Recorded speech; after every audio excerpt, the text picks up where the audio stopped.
Perdón, me había equivocado de sala.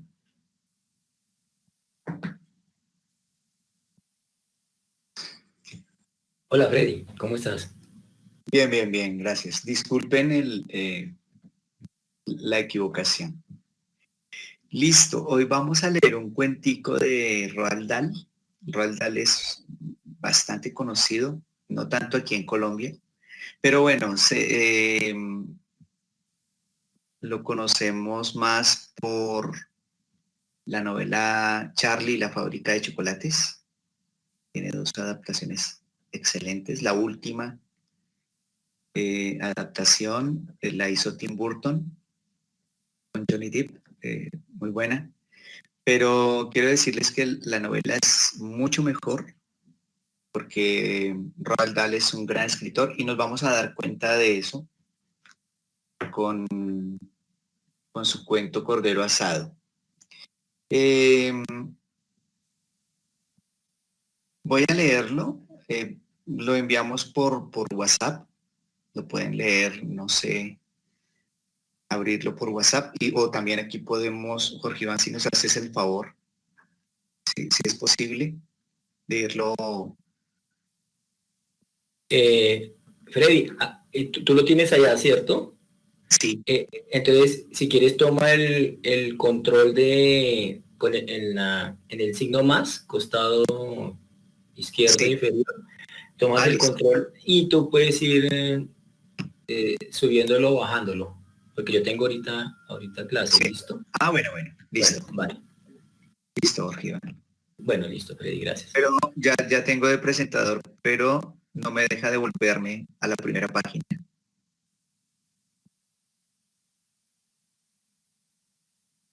hacia la siguiente. Ah, y al anterior, ¿no? No me deja.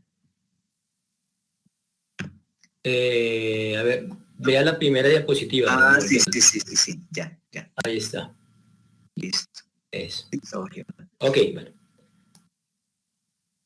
Bueno, necesito saber cómo van a acceder al cuento, si lo vamos a leer aquí en la pantalla, lo pueden leer en los celulares.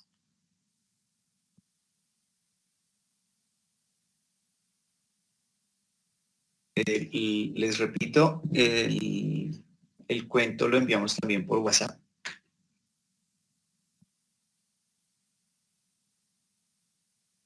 Pero queda agrandando la pantalla, queda eh, perfecto, queda de buen tamaño. Yo lo tengo impreso, yo lo tengo en dos libros, uno se llama Relatos Escalofriantes de Roald Dahl, es un libro, una antología que se consigue en Panamericana, en la Librería Nacional, se encuentra también en Tornamesa, es de la editorial Alfaguara, Franca Roja. El otro libro en el que lo tengo es un libro, es una selección que hizo un amigo, Rodrigo Argüello, y en la antología de cuentos, la selección se llama Cuentos que cortan el aliento. Entonces, yo lo voy a leer directamente de un libro, del libro de Relatos Escalofriantes de Roald Dahl. Es un escritor que recomendamos.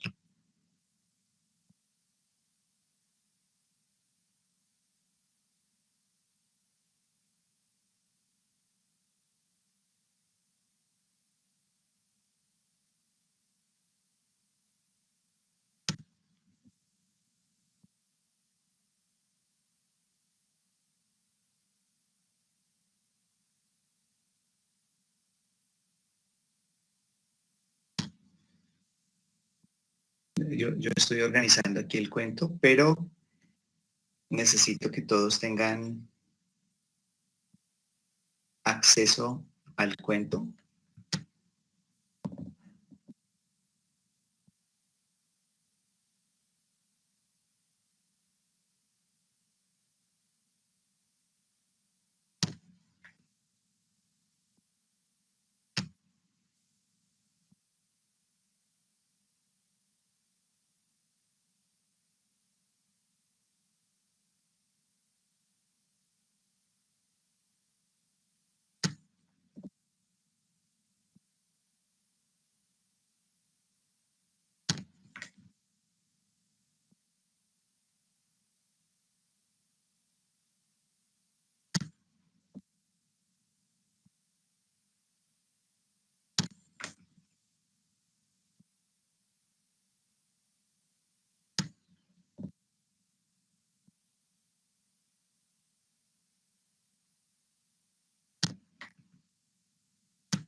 Bueno, yo organicé el cuento aquí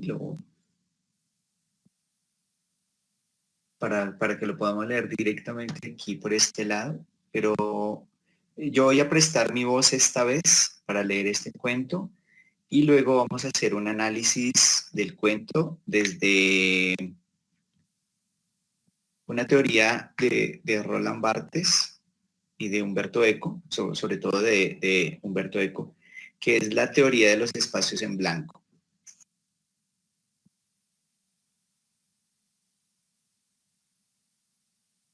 Quiero que iniciemos la lectura y ustedes, quiero saber si ya tienen acceso al cuento desde sus celulares, cómo lo van a leer. Yo leo en voz alta y ustedes me siguen y acto seguido hacemos el análisis.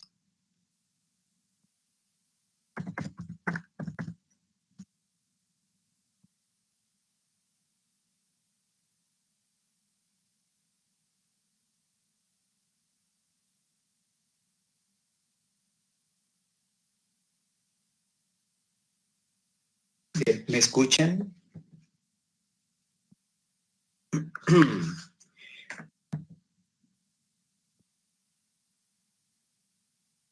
Ok, perfecto. Yo tengo que estar atento aquí donde es que tengo que cambiar la página.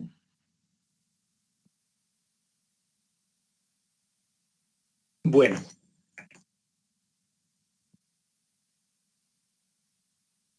voy a tratar de leerlo directamente de la pantalla para irlo cambiando.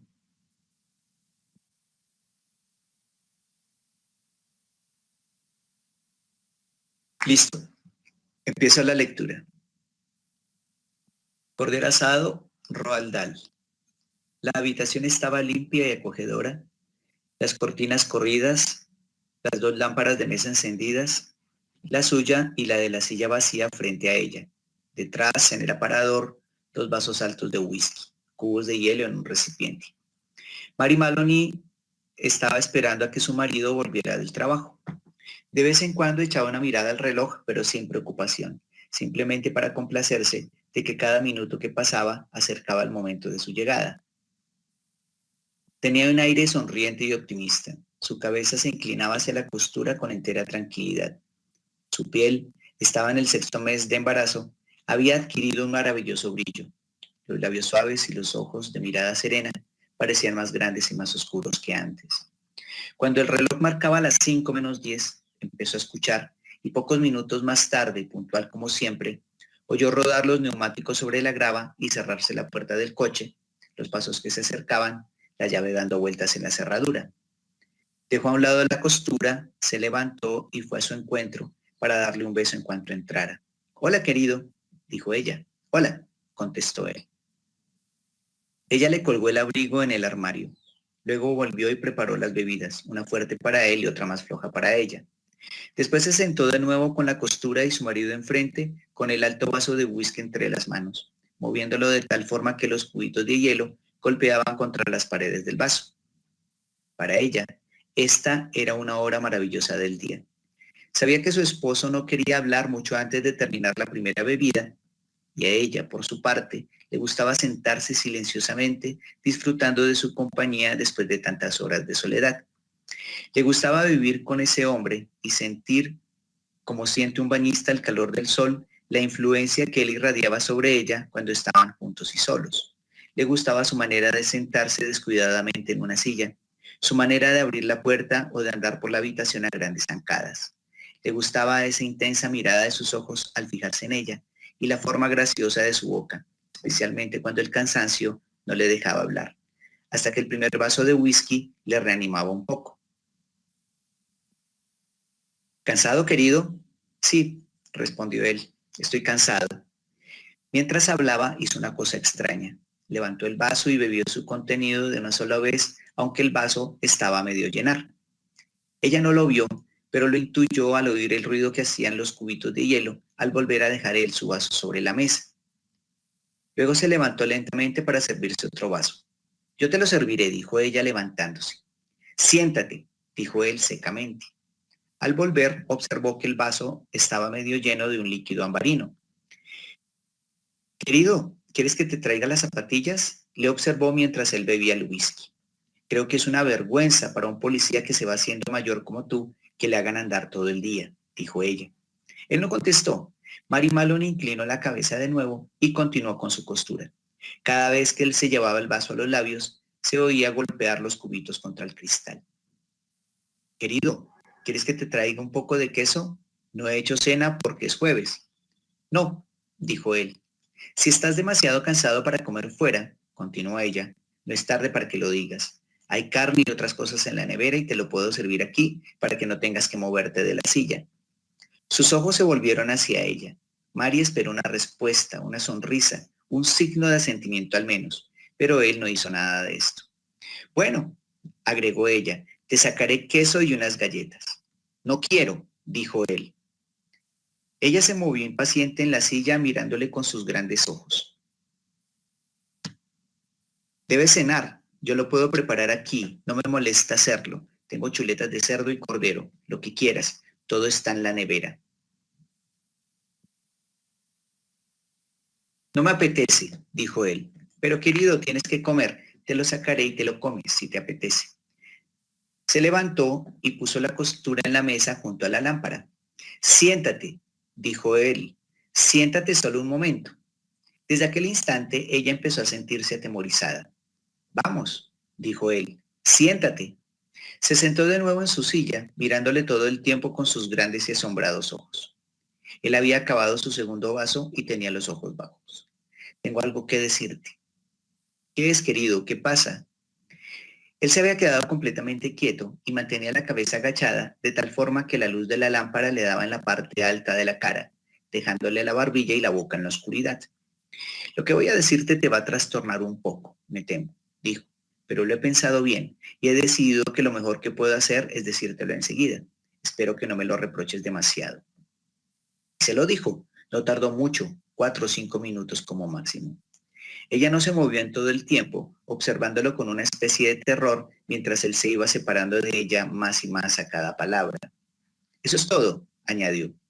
Ya sé que es un mal momento para decírtelo, pero no hay otro modo de hacerlo. Naturalmente, te daré dinero y procuraré que estés bien cuidada. Pero no hay necesidad de armar un escándalo. No sería bueno para mi carrera. Su primer impulso fue no creer una palabra de lo que él había dicho. Se le ocurrió que quizá él no había hablado, que era ella quien se lo había imaginado todo. Quizá si continuara su trabajo como si no hubiera oído nada, luego, cuando hubiera pasado algún tiempo, se encontraría con que nada había ocurrido. Prepararé la cena, dijo con voz ahogada. Esta vez él no contestó. Mary se levantó y cruzó la habitación. No sentía nada, excepto un poco de náuseas y mareo. Actuaba como un autómata. Bajó hasta la bodega, encendió la luz y metió la mano en el congelador sacando el primer objeto que encontró. Lo sacó y lo miró. Estaba envuelto en papel, así que lo desenvolvió y lo miró de nuevo. Era una pierna de cordero. Muy bien, cenarían pierna de cordero. Subió con el cordero entre las manos y al entrar en el cuarto de estar, encontró a su marido de pie junto a la ventana de espaldas a ella. Se detuvo. Por el amor de Dios, dijo él al oírla sin volverse. No hagas cena para mí, voy a salir. En aquel momento, Mary Maloney se acercó a él por detrás y sin pensarlo dos veces, levantó la pierna de cordero congelada y le golpeó en la parte trasera de la cabeza tan fuerte como pudo. Fue como si le hubiera pegado con una barra de acero. Retrocedió un poco, esperando a ver qué pasaba. Y lo gracioso fue que él quedó tambaleándose unos segundos antes de caer pesadamente en la alfombra. La violencia del golpe, el ruido de la mesita al caer por haber sido empujada, la ayudaron a salir de su ensimismamiento. Salió retrocediendo lentamente, sintiéndose fría y confusa, y se quedó por unos momentos mirando el cuerpo inmóvil de su marido, apretando entre sus dedos el ridículo pedazo de carne que había empleado para matarle. Bien, se dijo a sí misma, ya lo has matado. Era extraordinario. Ahora lo veía claro. Empezó a pensar con rapidez. Como esposa de un detective, sabía cuál sería el castigo, ¿de acuerdo? A ella le era indiferente. En realidad sería un descanso. Pero por otra parte, ¿y el niño? ¿Qué decía la ley acerca de las asesinas que iban a tener un hijo? ¿Los mataban a los dos, madre e hijo? ¿Esperaban hasta el 9º mes? ¿Qué hacían? Mary Maloney lo ignoraba y no estaba dispuesta a arriesgarse. Llevó la carne a la cocina, la puso en el horno, encendió este y la metió dentro. Luego se lavó las manos y subió a su habitación. Se sentó delante del espejo, arregló su cara, puso un poco de rojo en los labios y polvo en las mejillas. Intentó sonreír, pero le salió una mueca. Lo volvió a intentar. Hola, San, dijo en voz alta. La voz sonaba rara también. Quiero patatas, San, y también una lata de guisantes. Eso estaba mejor. La sonrisa y la voz iban mejorando. Lo ensayó varias veces. Luego bajó, cogió el abrigo y salió a la calle por la puerta trasera del jardín. Todavía no eran las 6:10 y había luz en las tiendas de comestibles. Hola, San, dijo sonriendo ampliamente al hombre que estaba detrás del mostrador. Oh, buenas noches, señora Maloney, ¿cómo está? Muy bien, gracias. Quiero patatas, San, y una lata de guisantes. El hombre se volvió de espaldas para alcanzar la lata de guisantes. Patrick dijo que estaba cansado y no quería cenar fuera esta noche. Le dijo, siempre solemos salir los jueves y no tengo verduras en casa. ¿Quiere carne, señora Maloney? No, tengo carne, gracias. Hay en la nevera una pierna de cordero. Oh, no me gusta hacerlo cuando está congelado, pero voy a probar esta vez. ¿Usted cree que saldrá bien? Personalmente, dijo el tendero, no creo que haya ninguna diferencia. ¿Quiere estas patatas de Idaho? Oh, sí, muy bien, 2 de esas. ¿Nada más? El tendero inclinó la cabeza mirándola con simpatía. Y para después, ¿qué le va a dar luego? Bueno, ¿qué me sugieres, San? El hombre echó una mirada a la tienda. ¿Qué le parece una buena porción de pastel de queso? Sé que le gusta a Patrick. Magnífico, dijo ella. Le encanta. Cuando todo estuvo empaquetado y pagado, sonrió agradablemente y dijo, gracias, San. Buenas noches.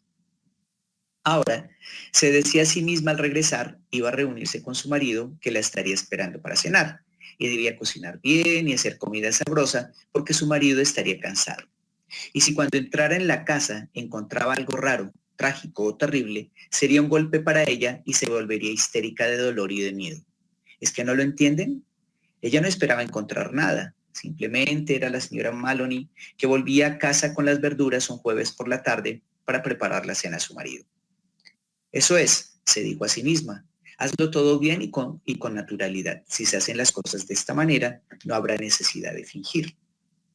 Por lo tanto, cuando entró en la cocina por la puerta trasera, iba canturreando una cancioncilla y sonriendo. Patrick, llamó. ¿Dónde estás, querido? Puso el paquete sobre la mesa y entró en el cuarto de estar.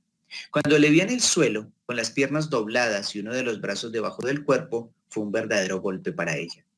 Todo su amor y su deseo por él se despertaron en aquel momento. Corrió hacia su cuerpo, se arrodilló a su lado y empezó a llorar amargamente. Fue fácil, no tuvo que fingir. Unos minutos más tarde se levantó y fue al teléfono. Sabía el número de la jefatura de policía y cuando le contestaron al otro lado del hilo, ella gritó, pronto, vengan enseguida, Patrick ha muerto. ¿Quién habla? La señora Maloney, la señora de Patrick Maloney. ¿Quiere decir que Patrick Maloney ha muerto? Creo que sí, gimió ella. Está tendido en el suelo y me parece que está muerto. Iremos enseguida, dijo el hombre. El coche vino rápidamente. Mary abrió la puerta a los 2 policías. Los reconoció a los 2 enseguida. En realidad conocía a casi todos los del distrito y se echó en los brazos de Jack Nohan llorando histéricamente. Él la llevó con cuidado a una silla y luego fue a reunirse con el otro, que se llamaba O'Malley, el cual estaba arrodillado al lado del cuerpo inmóvil. ¿Está muerto?, preguntó ella. Me temo que sí. ¿Qué ha ocurrido? Brevemente, le contó que había salido a la tienda de comestibles y al volver lo encontró tirado en el suelo. Mientras ella hablaba y lloraba, Nohan descubrió una pequeña herida de sangre cuajada en la cabeza del muerto.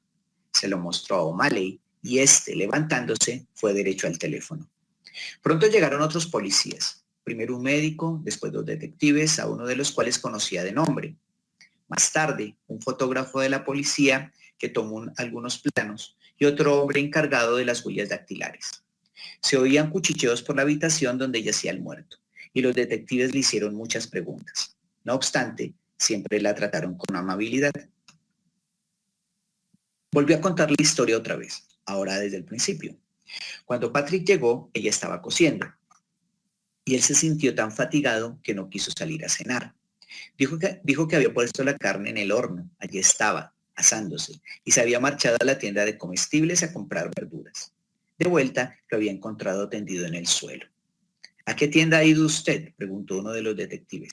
Se lo dijo, y entonces el detective se volvió y musitó algo en voz baja al otro detective, que salió inmediatamente a la calle. Parecía normal, muy contenta. Quería prepararle una buena cena, guisantes, pastel de queso. Imposible que ella... Transcurrido algún tiempo, el fotógrafo y el médico se marcharon y los otros dos hombres entraron y se llevaron el cuerpo en una camilla. Después se fue el hombre de las huellas dactilares. Los dos detectives y los policías se quedaron. Fueron muy amables con ella. Jack Noah le preguntó si no se iba a marchar a otro sitio, a casa de su hermana quizá, o con su mujer que cuidaría de ella y la acostaría. No, dijo ella. No creía en la posibilidad de que pudiera moverse ni un solo metro en aquel momento. ¿Les importaría mucho que se quedara allí hasta que se encontrase mejor? Todavía estaba bajo los efectos de la impresión sufrida. ¿Pero no sería mejor que se acostara un poco?, preguntó Jack Noah. No, dijo ella. Quería estar donde estaba, en esa silla. Un poco más tarde, cuando se sintiera mejor, se levantaría. La dejaron mientras deambulaban por la casa cumpliendo su misión. De vez en cuando, uno de los detectives le hacía una pregunta. También Jack Noah le hablaba cuando pasaba por su lado. Su marido, le dijo, había muerto de un golpe en la cabeza con un instrumento pesado, casi seguro una barra de hierro. Ahora buscaban el arma. El asesino podía habérsela llevado consigo, pero también cabía la posibilidad de que la hubiera tirado o escondido en alguna parte. Es la vieja historia, dijo él. Encontraremos el arma y tendremos al criminal. Más tarde, uno de los detectives entró y se sentó a su lado. ¿Hay algo en la casa que pueda haber servido como arma homicida?, le preguntó. ¿Le importaría echar una mirada a ver si falta algo? ¿Un atizador, por ejemplo, o un jarrón de metal? No tenemos jarrones de metal, dijo ella. ¿Y un atizador? No tenemos atizador, pero puede haber algo parecido en el garaje. La búsqueda continuó. Ella sabía que había otros policías rodeando la casa. Fuera, oía sus pisadas en la grava y a veces veía la luz de una linterna infiltrarse por las cortinas de la ventana. Empezaba a hacerse tarde. Era cerca de las 9 en el reloj de la repisa de la chimenea. Los 4 hombres que buscaban por las habitaciones empezaron a sentirse fatigados. Jack, dijo ella cuando el sargento Noah pasó a su lado. ¿Me quiere servir una bebida? Sí, claro. ¿Quiere whisky? Sí, por favor, pero poco. Me hará sentir mejor. Le tendió el vaso. ¿Por qué no se sirve usted otro?, dijo ella. Debe de estar muy cansado. Por favor, hágalo. Se ha portado muy bien conmigo. Bueno, contestó él. No nos está permitido, pero puedo tomar un trago para seguir trabajando. Uno a uno fueron llegando los otros y bebieron whisky. Estaban un poco incómodos por la presencia de ella y trataban de consolarla con inútiles palabras. El sargento Noah, que rondaba por la cocina, salió y dijo: Oiga, señora Maloney, ¿sabe que tiene el horno encendido y la carne dentro? Dios mío, gritó ella, es verdad. ¿Quiere que vaya a apagarlo? Sería tan amable, Jack. Muchas gracias. Cuando el sargento regresó por segunda vez, lo miró con sus grandes y profundos ojos. Jack Noah, dijo. Sí. ¿Me harán un pequeño favor usted y los otros? Si está en nuestras manos, señora Maloney. Bien, dijo ella. Aquí están ustedes, todos buenos amigos de Patrick, tratando de encontrar al hombre que lo mató. Deben de estar hambrientos porque hace rato que ha pasado la hora de la cena. Y sé que Patrick, que en gloria esté, nunca me perdonaría que estuvieran en su casa y no les ofreciera hospitalidad. ¿Por qué no se comen el cordero que está en el horno? Ya estará completamente asado. Ni pensarlo, dijo el sargento Noah. Por favor, pidió ella. Por favor, cómanlo. Yo no voy a tocar nada de lo que había en la casa cuando él estaba aquí, pero ustedes pueden hacerlo. Me harían un favor si se lo comieran. Luego pueden continuar su trabajo. Los policías dudaron un poco, pero tenían hambre y al final decidieron ir a la cocina a cenar. La mujer se quedó donde estaba, oyéndolas a través de la puerta entreabierta. Hablaban entre sí a pesar de tener la boca llena de comida. ¿Quieres más, Charlie? No, será mejor que no lo acabemos. Pero ella quiere que lo acabemos. Eso fue lo que dijo. Le hacemos un favor. Bueno, dame un poco más. Debe de haber sido un instrumento terrible el que han usado para matar al pobre Patrick, decía uno de ellos. El doctor dijo que tenía el cráneo hecho trizas. Por eso debería ser fácil de encontrar. Eso es lo que a mí me parece. Quien quiera que lo hiciera, no iba a llevar una cosa así tan pesada más tiempo del necesario. Uno de ellos eructó. Mi opinión es que tiene que estar aquí, en la casa, probablemente bajo nuestras propias narices. ¿Qué piensas tú, Jack? En la otra habitación, Mary Maloney empezó a reírse entre dientes. Bueno, listo. Ese es el cuento de Roald Dahl. Es un cuento largo, acabamos de leer. En físico, en el libro que yo tengo, son como unas 16 páginas. Pero bueno, esto tiene varias cosas. La idea de la lectura es que yo pueda encontrar en el texto escrito muchas cosas. En la medida que uno lee, desarrolla el cerebro y lo desarrolla en diferentes puntos. Por más pasiva que sea la lectura, por más de recreación que sea la lectura mueve el cerebro y eso es lo importante, mantener despierto el cerebro. Recuerden eso que decía Charles Darwin, de que órgano que no se utiliza se atrofia. Entonces la lectura es una muy buena manera de mantener activo el cerebro. Por otro lado, la lectura es recomendada para prevenir el Alzheimer, ¿sí? Se puede presentar en la vejez o muchas veces a temprana edad y eso muchas veces pasa por inactividad del cerebro. Entonces la lectura súper recomendada, pero para la prueba de estado, que es lo que nos importa en este punto, la prueba de estado de lectura. La prueba de estado del examen del ICFES, el examen de la Nacional, nos obliga a leer durante 4 o 6 horas de chorro, cosa que nunca hacemos. Entonces, los grandes lectores, las grandes lectoras, tienen muchas más posibilidades en prueba de estado que una persona que nunca lee.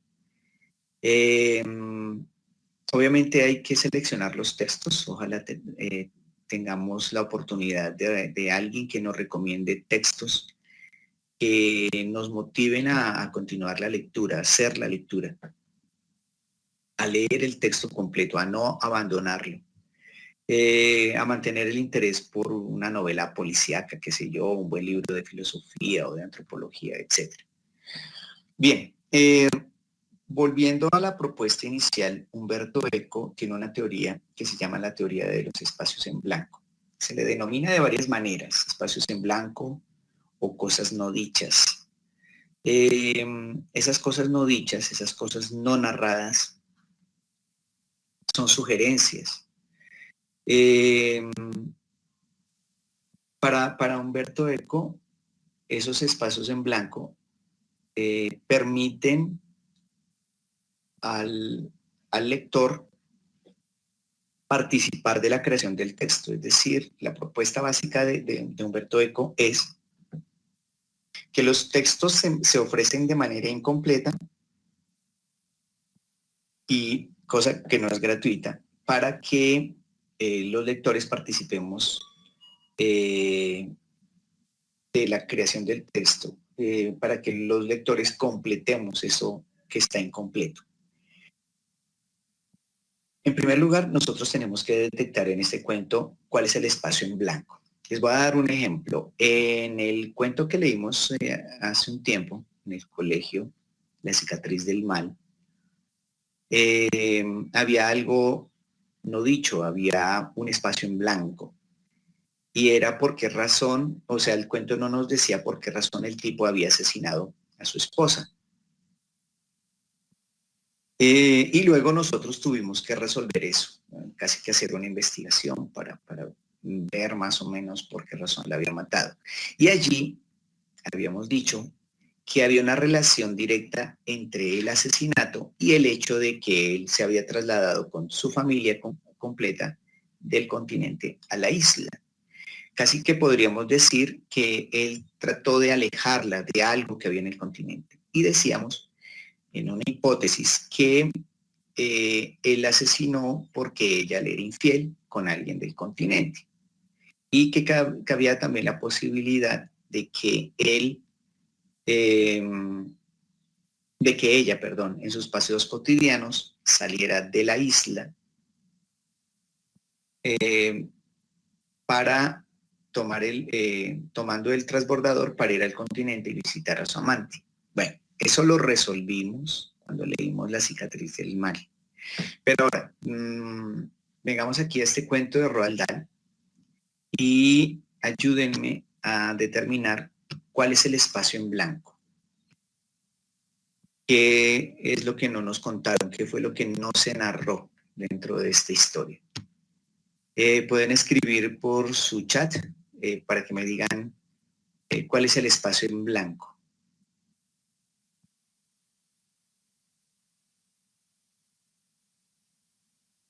Hagan sus apuestas. ¿Cuál es el espacio en blanco dentro de este cuento de Roald Dahl? Perfecto, Vanessa. Ese es el espacio en blanco. ¿Qué le dijo el detective Patrick Maloney a su esposa? En el texto, el tipo dice, tengo algo que decirte. Imagínense cuando sus parejas les dicen, tengo algo que decirte, algo pasó, ¿no? Uno se asusta.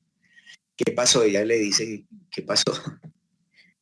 Y él dice, bueno, es un mal momento para decirte, pero tengo que decírtelo. Y luego en el cuento dice, y se lo dijo. No tardó mucho, 4 o 5 minutos. Listo. Con esa pregunta, ¿qué fue lo que le dijo Patrick Maloney a ella?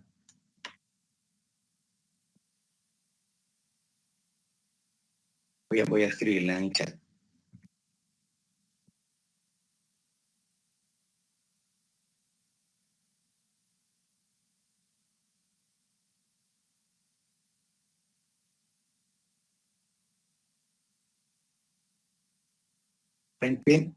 Frente a esta pregunta, ¿qué fue lo que le dijo Patrick Maloney a su esposa? Hagan sus apuestas. Ya les digo, ¿no? Toda respuesta a este tipo de preguntas se denomina hipótesis. Entonces, podemos imaginar muchas hipótesis. Propongan, los escucho o manden su respuesta por el chat. ¿Qué fue lo que le dijo Patrick Maloney a su esposa? Sí, ok. Que le fue infiel. Listo. Pero resulta que él dedicó para decirle eso 4 o 5 minutos. ¿Qué más le dijo? ¿Sí? ¿Qué fue todo eso que le tuvo que decir? Que quería el divorcio, que le fue infiel. Sí, el divorcio, el tipo se va, ¿no? Eso sí es explícito en el cuento, Carol. El tipo le dijo, Fresca, yo me voy a ir, pero yo le voy a dar plata para el niño, ¿sí? La voy a tener bien cuidada, todo bien. Pero eso sí fue explícito, ¿no? Antes de eso, ¿qué más le dijo? Luego, recuerden que toda hipótesis que nosotros pongamos, tenemos que argumentarla desde el texto. Que se iba a separar de ella y se iba a vivir con su amante. Sí, sí, ¿qué más? Pero eso no lo dice Valentina en 30 segundos. ¿Qué tanto le diría en 4 o 5 minutos? Ahí es donde se relativiza el tiempo, ¿no? Un minuto puede pasarse muy rápido, puede ser una eternidad, dependiendo de las circunstancias. ¿Qué más le pudo haber dicho? Ahora, tengan en cuenta que lo que le dijo fue muy grave, porque justamente por eso que le dijo Patrick Maloney a su esposa es que ella tomó la decisión de matarlo, o sea que lo que le dijo fue muy grave. Leamos esa partecita que se iba a separar de ella y se iba a vivir con su amante. A ver, les voy a proponer leer esa partecita. Voy a buscar aquí el texto.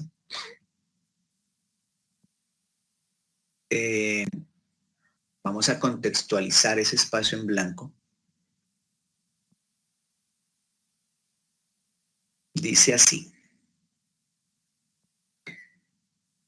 Tengo algo que decirte. Ya amplié ahí el pedazo del texto. Tengo algo que decirte. ¿Qué es, querido? ¿Qué pasa? Él se había quedado completamente quieto y mantenía la cabeza agachada, de tal forma que la luz de la lámpara le daba en la parte alta de la cara, dejándole la barbilla y la boca en la oscuridad.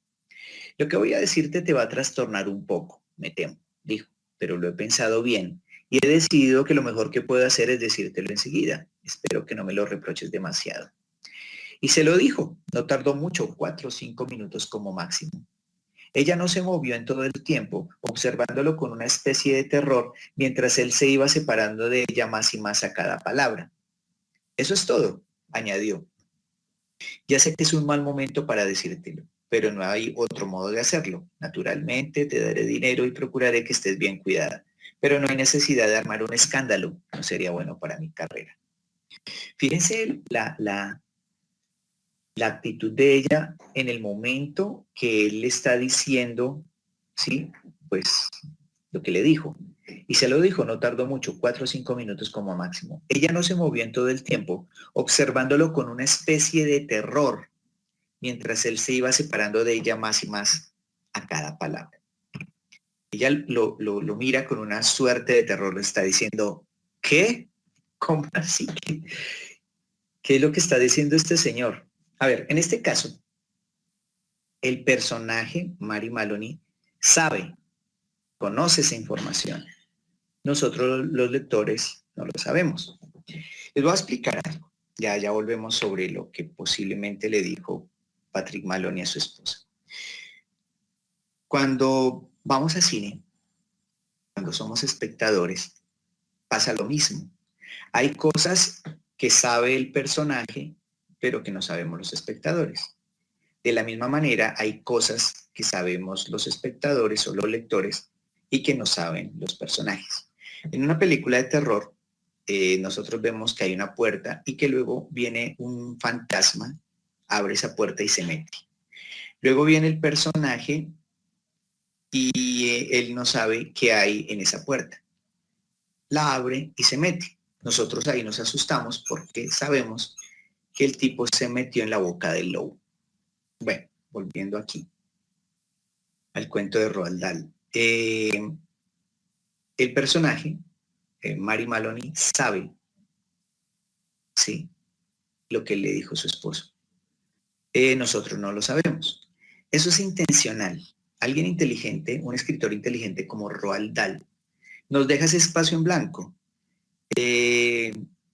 porque él quiere que nosotros participemos de la completud de su texto, de que nosotros escribamos el texto con él. Eso es intencional, pero nos da pistas. Tengamos en cuenta esas pistas. Lo que le dijo fue muy grave. Cuando él está hablando, ella lo mira a él con terror, está diciendo, ¿qué pasa? ¿Cómo así? ¿Qué está diciendo este señor? ¿Qué le dijo? Sigan haciendo sus apuestas. ¿Qué más opinan? ¿Qué le dijo? Sí, es una tesis 1.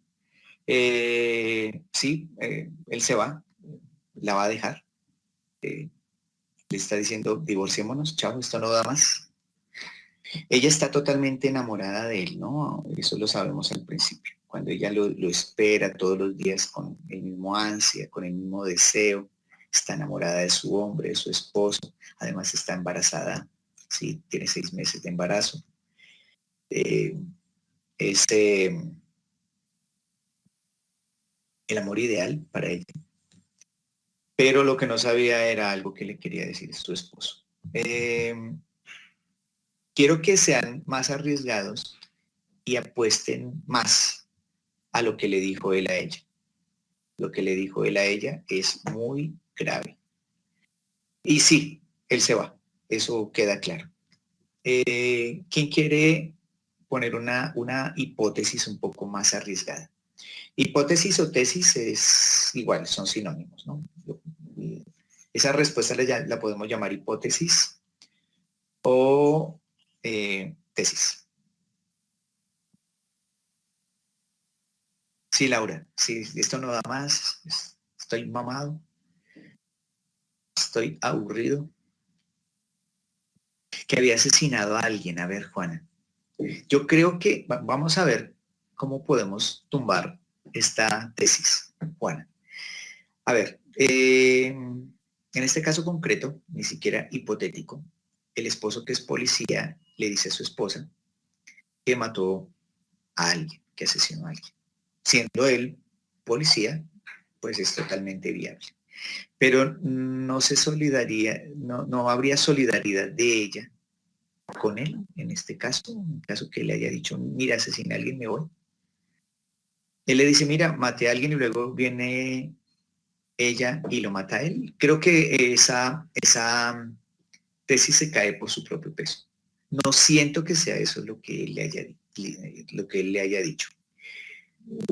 Que la va a internar en algún lugar. Oye, nunca se me había ocurrido eso. ¿Y cuáles podrían ser las razones por las cuales la va a internar? ¿Cree que está loca? Ah, que no quería ser papá.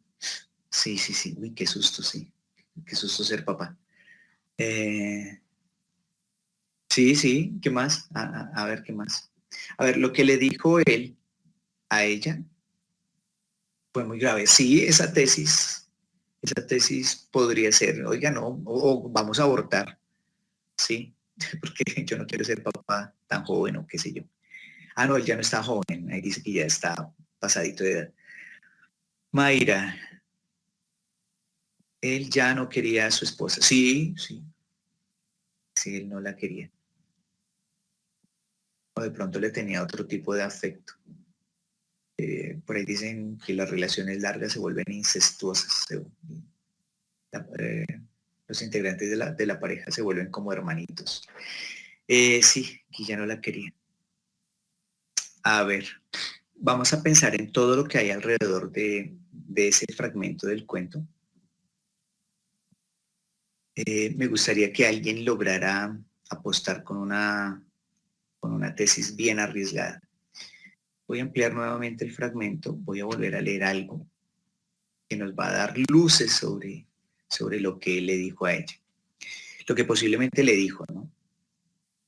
Dice, y se lo dijo, no tardó mucho, 4 o 5 minutos como máximo. Tengamos en cuenta todo ese tiempo, ¿no? Que es poco, pero mucho. Ahí se relativiza el tiempo. El tipo dice, eso es todo. Añadió, ya sé que es un mal momento para decírtelo, pero no hay otro modo de hacerlo. Naturalmente te daré dinero y procuraré que estés bien cuidada.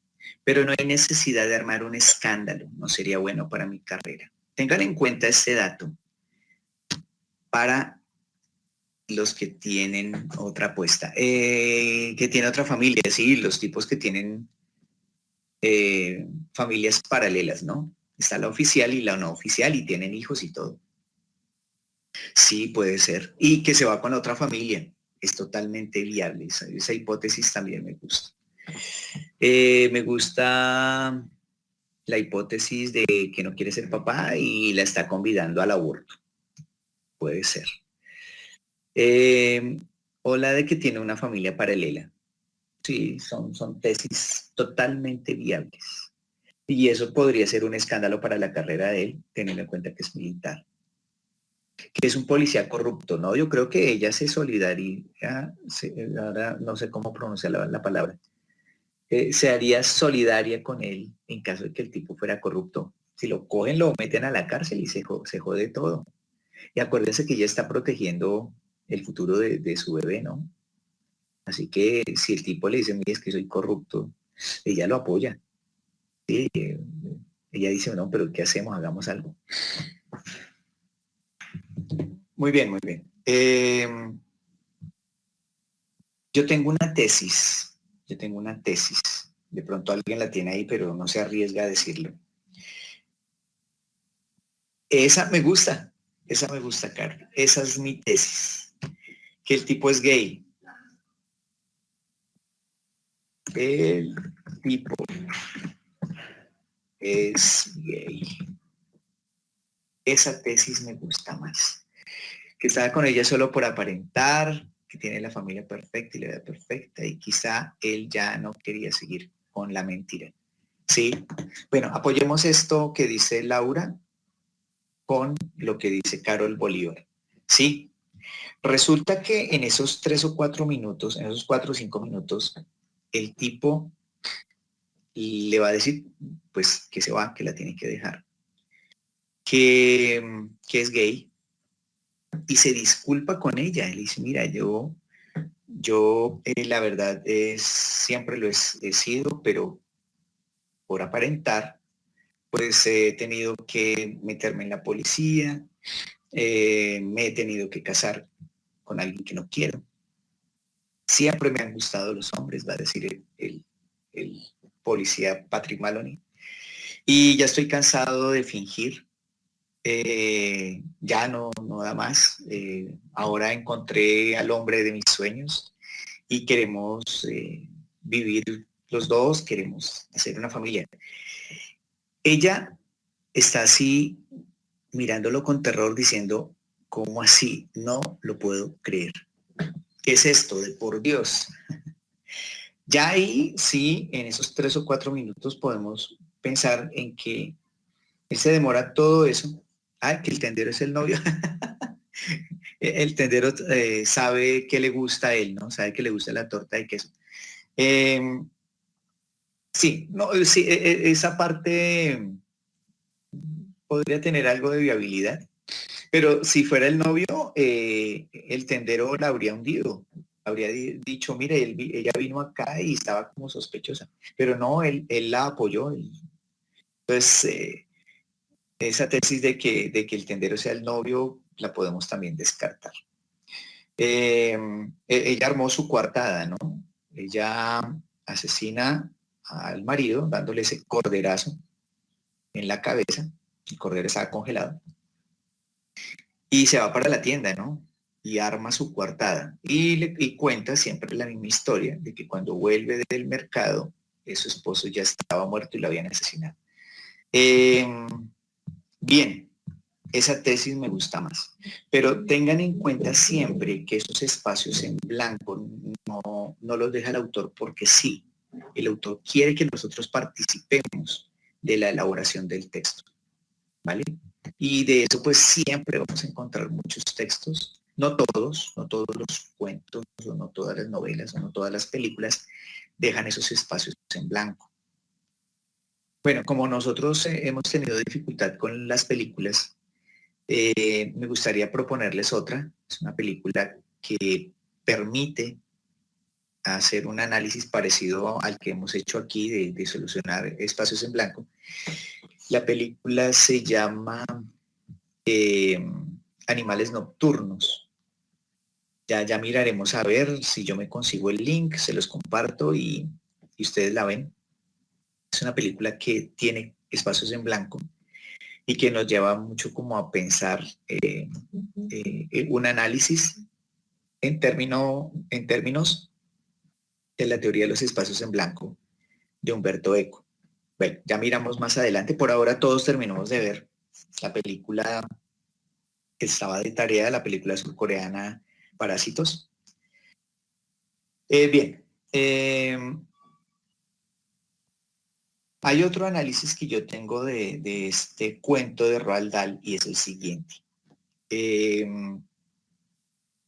Esta es el género narrativo de este cuento, es drama y policíaco. Esos son los dos géneros narrativos que están dentro de esta historia.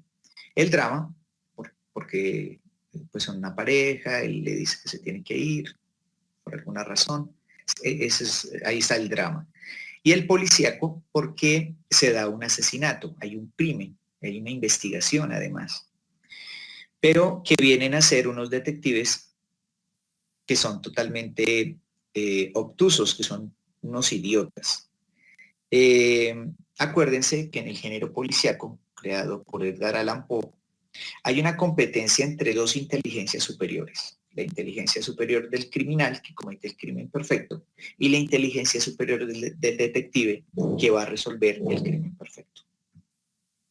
En este caso, los detectives no le dan la talla al criminal. El criminal es el personaje principal y comete el crimen perfecto. Este cuento, a diferencia del gato negro, el asesino se sale con las suyas. No la van a meter a la cárcel, ¿sí?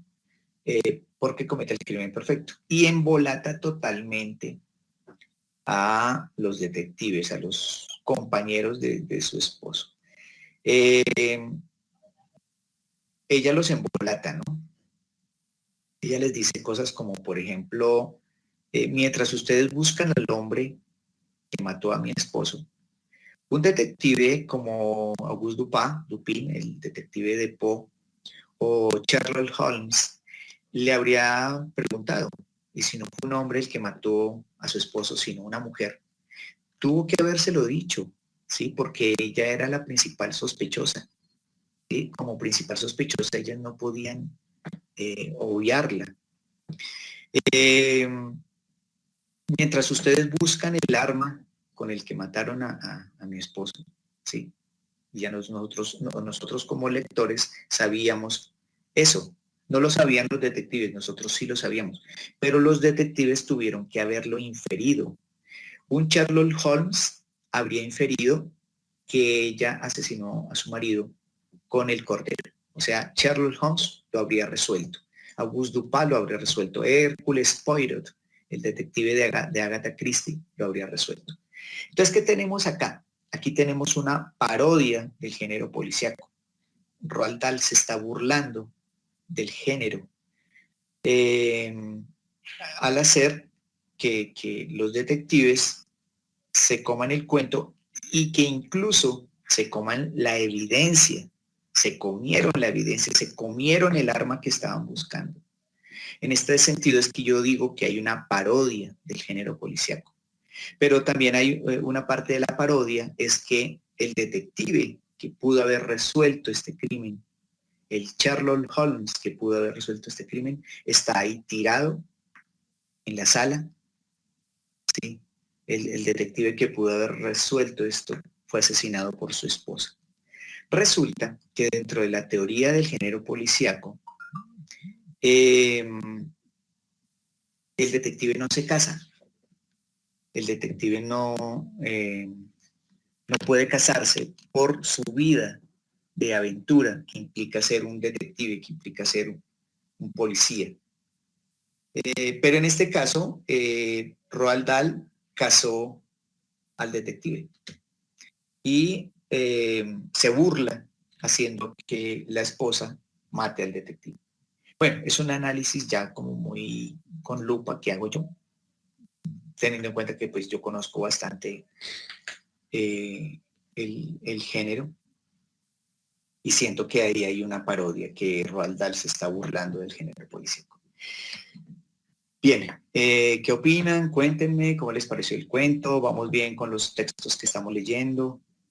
¿Mantienen buen nivel las historias que estamos leyendo? Les recuerdo, hemos leído los siguientes cuentos. Fue un sueño o la muerta de Maupassant, La cicatriz del mal, ahora se me va el autor de La cicatriz del mal, Cordero asado, El gato negro de Edgar Allan Poe. Leímos también un cuento muy corto de Julio Cortázar, Continuidad de los parques. Bien, ¿qué opinan de este cuento? ¿Cómo lo sienten? ¿Cómo lo sintieron? ¿Les gusta que el autor les deje espacios en blanco para que ustedes puedan mover de mejor manera el cerebro y completar la historia? ¿Qué opinan? Cuéntenme. Puede ser, pidan la voz o por el chat. ¿Cómo vamos con los cuentos? ¿Les siguen gustando los textos que estamos leyendo?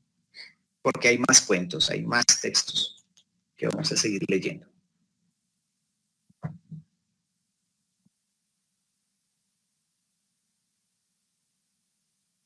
Les dejé este espacio para que opinen.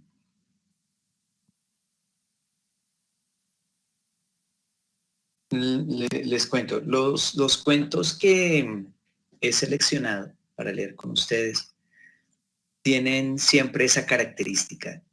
Son cuentos que sugieren, que nos ponen a pensar, que nos dan pistas. Fíjense, por ejemplo, que en El Gato Negro decíamos que pues no hay dos gatos, que hay solamente un gato.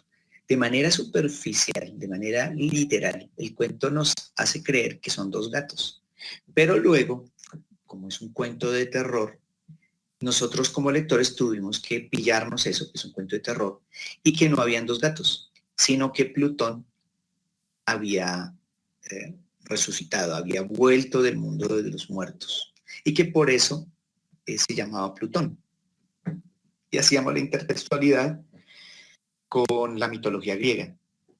La mitología greco-romana, donde están en Grecia Hades y en Roma Plutón, son el mismo, solo que cambian de nombre de una cultura a la otra, de Grecia a Roma, pero son el mismo, es el mismo mito. Nosotros tuvimos que seguir las pistas cuando leímos El Gato Negro, y las pistas que nos da el autor es que el tipo se espeluzna cuando descubre que el segundo supuesto gato también le falta un ojo igual que a Plutón, porque él le había sacado un ojo a Plutón con un cortaplumas. Y luego cuando se da cuenta que la manchita blanca, que era la diferencia inicial entre los dos gatos, empieza a tomar la forma de la orca. Y luego lo entierra con su esposa y el gato lo delata. Todo eso yo como lector me lo tengo que pillar, ¿sí? Y en esa medida es que estos cuentos ayudan muchísimo a estimular el pensamiento. Son cuentos que no es que tengan muchas lecturas, ¿no? No es cierto. Si bien es cierto que los textos literarios ofrecen lecturas diversas, tampoco estas lecturas son infinitas. Hay unos límites en la interpretación. Y lo que yo quiero salvar aquí es que los textos literarios son textos muy serios que permiten incluso prepararnos para prueba de ensayo. Y en las pruebas de ensayo nos van a poner muchos textos literarios. Yo he visto textos literarios en pruebas ICFES y en el examen de la Nacional. Las he visto muchas veces, son siempre o casi siempre textos literarios. Justamente porque son textos dúctiles, son textos que ofrecen diversidad de lecturas, pero que eso implica que sí hay una interpretación a la que yo como lector debo llegar. No es que en este caso la interpretación del texto literario sea una interpretación subjetiva, sino que hay mucho de objetivo en el análisis de un texto literario. Yo soy literato y pues defiendo el texto literario, de lo que muchos dicen de que es que el texto literario se presta para lecturas subjetivas. No, nosotros estamos haciendo aquí unos análisis objetivos de estos textos y estamos moviendo el cerebro, estamos moviendo la imaginación. Pero bueno, no me dieron su opinión, ¿les gustó el cuento de Roald Dahl? ¿Ya leyeron Charlie y la fábrica de chocolates? A mí me gusta más la novela que la película. Me gusta mucho más. Ahí Willy Wonka en la novela de Roald Dahl es mucho más sarcástico, es mucho más venenoso. Willy Wonka es una paradoja dentro de la novela. Es una paradoja porque, bueno, también eso lo podemos ver un poco en la película, porque él fabrica los mejores chocolates del mundo, los más deliciosos, pero sin embargo el tipo es agrio. Bueno, ¿qué tal les pareció el cuento? Digan sí, no, ese cuento está muy pailas, no me pareció, o sí, estuvo bien, para que podamos seguir trayendo textos de esta naturaleza. Más adelante vamos a meter aquí unos textos de orden filosófico, ¿sí? Vamos a variar un poquito. Sí hay otros cuentos y otros textos que quiero que sigamos leyendo dentro de la literatura, pero quiero, por ejemplo, que leamos un poquito a Nietzsche. Quiero leer Nietzsche con ustedes. Quiero leer Sigmund Freud. Tengo un texto súper interesante de Sigmund Freud, que era un gran ensayista. Listo, listo. Valentina, te recomiendo Charlie y la fábrica de chocolates. Más la novela que la película.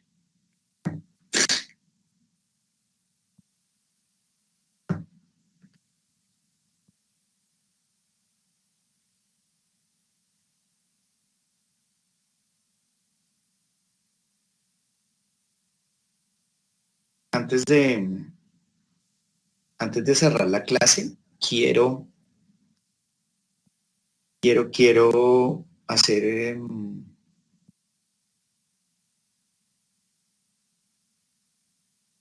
quiero compartirles una información sobre texto audiovisual. ¿Será que yo ya en este momento o ya en la siguiente clase puedo hacer el análisis de la película Parásitos?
¿Hay alguien que no la haya visto? Porque si hacemos el análisis de la película Parásitos, eh,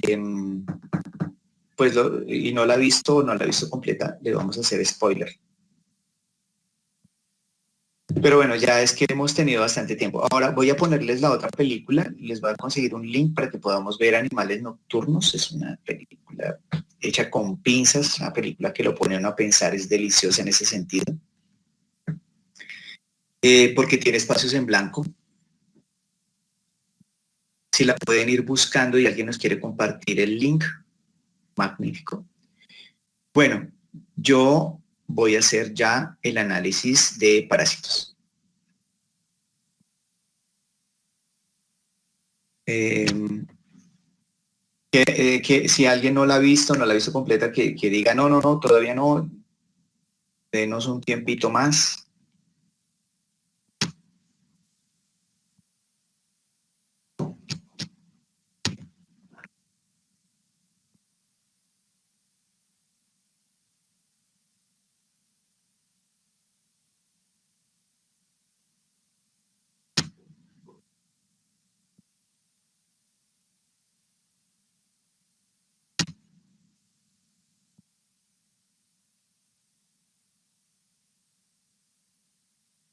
Estoy buscando aquí un tráiler, pero está uno en españolete, espantoso.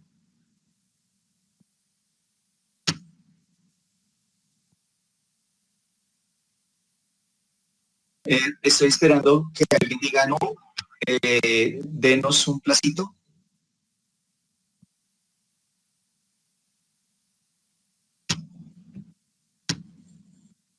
Voy a pegar el tráiler y hacemos ya el análisis.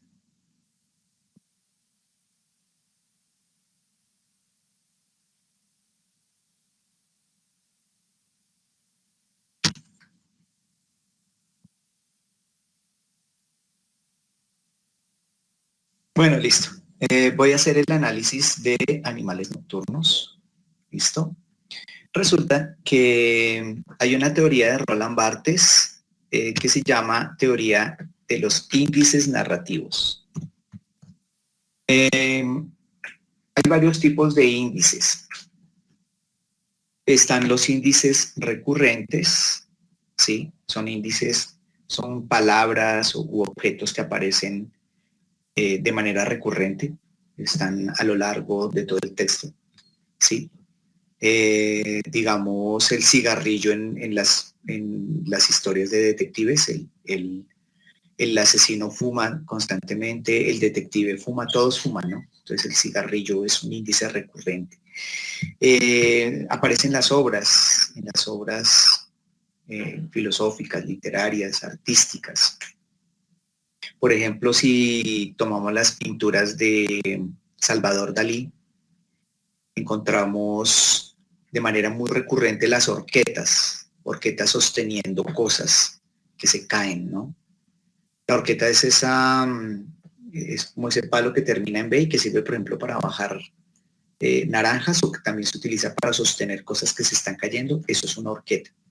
Y hay muchas horquetas en muchas pinturas de Salvador Dalí. Eso es un índice recurrente. Huevos fritos que cuelgan, eso también es un índice recurrente en las pinturas de Salvador Dalí. Los relojes son recurrentes en Salvador Dalí. En la literatura de Jorge Luis Borges son muy recurrentes los espejos, los laberintos, ¿sí? Bueno, espero hayan entendido los índices recurrentes. Hay otro índice que se llama el índice embrionario. El índice embrionario. El índice embrionario, bueno, está el otro, que es el índice recurrente. Estoy anotando en el chat. El índice embrionario es un índice que de pronto aparece, ¿sí? Se olvida y luego vuelve a aparecer en una escena más adelante o en una página más adelante, porque funciona para literatura, cuento, novela o para texto audiovisual, ¿sí? Para serie, para película. Entonces, el autor pone un martillo en la primera escena y dejan ese martillo ahí en algún lado, le hacen como un plano detalle de ese martillo y lo dejan ahí.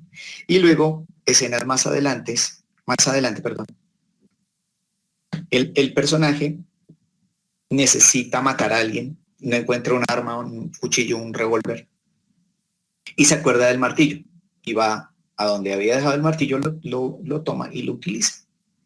Entonces ahí estamos viendo un índice embrionario, algo que aparece en algún momento y vuelve a aparecer más adelante. Resulta que de estos índices tenemos muchos en la película de Bong Joon-ho, Parásitos. Entonces, vamos a hacer el análisis teniendo en cuenta estos índices de Roland Barthes. El autor se llama Roland Barthes, que era un escritor francés, Roland Barthes, un estructuralista, Roland Barthes. Es uno de mis autores favoritos. Él inicialmente fue estructuralista, pero con el tiempo fue uno de los fundadores de la escuela semiótica, ¿sí? De donde parte mucho Humberto Eco. Humberto Eco. Listo.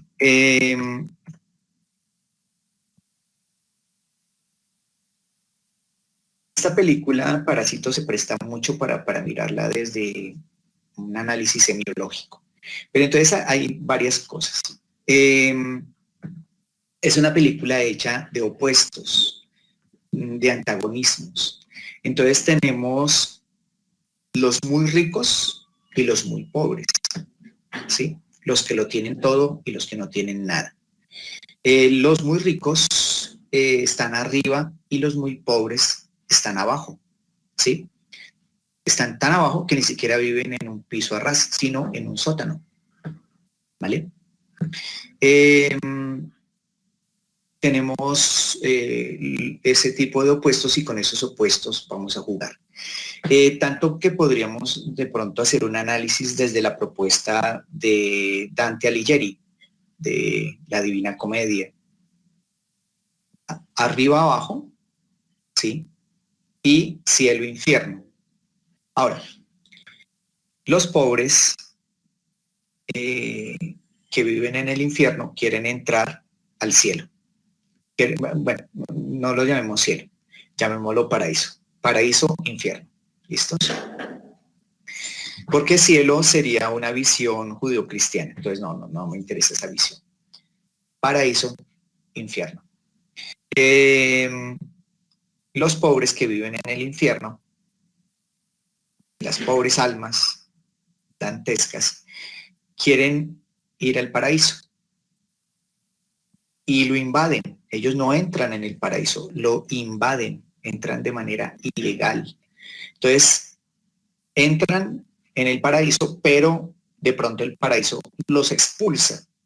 Y viene la escena después de que casi los pillan, que ellos están debajo de la mesa de centro en la sala y los jefes están en el mueble, ¿sí? Mientras el niño está allá afuera, mientras llueve. Ahí otra vez se da la diferencia arriba-abajo.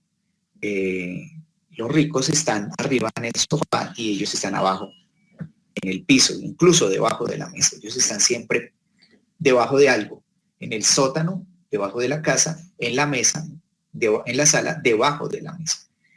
Esos antagonismos no son gratuitos en la película y van a marcar claramente el tema que es la diferencia de clases, la diferencia de clases sociales. Entonces, tenemos que ellos son expulsados y cuando son expulsados empiezan a bajar escaleras. Esa reiteración de ellos bajando por las escaleras, esos planos de ellos bajando las escaleras mientras llueve, está cayendo un aguacero del infierno, ¿sí?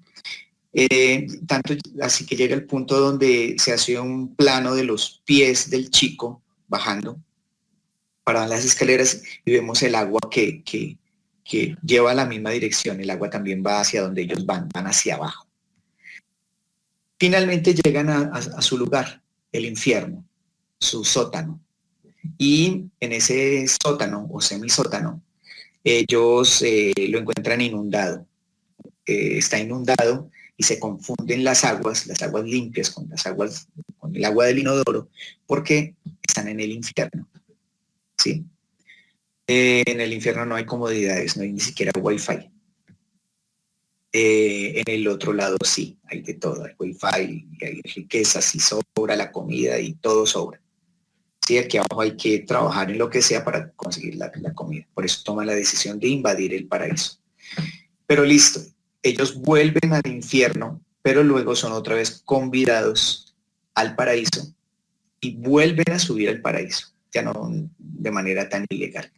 Pero resulta que hay un índice recurrente en la película y es el olor que expele el señor King. ¿A qué huele el señor King? Huele a los que montan en el subterráneo. Es decir, aquí en este contexto huele a los que montan en Transmilenio, a los que montamos en Transmilenio. El señor King apesta, el señor King huele. Si se dan cuenta de ese recurrente bartiano, no es gratuito, porque justamente llega un punto donde el olor del señor King se va a volver un índice embrionario. Ellos, los ricos, siempre están oliendo. El niño huele y dice, uy, pero todos huelen igual. Claro, vienen del infierno, vienen del mismo hueco. Entonces, ese olor va a determinar la historia. Ellos huelen, ¿no? Tanto el señor rico como la señora rica huelen y dicen, uy, huele al señor King. Cuando están ahí en la sala, que ellos están debajo de la mesa, el tipo le dice a la esposa, huele, ¿a qué huele? Huele al señor King. Sí, y descifran ese olor, ¿a qué huelen? Huelen a pobre, sí, huelen, ¿y a qué huelen los pobres? Huelen a eso, a las aguas revueltas, sí, huelen mal. ¿Dónde se vuelve un índice embrionario?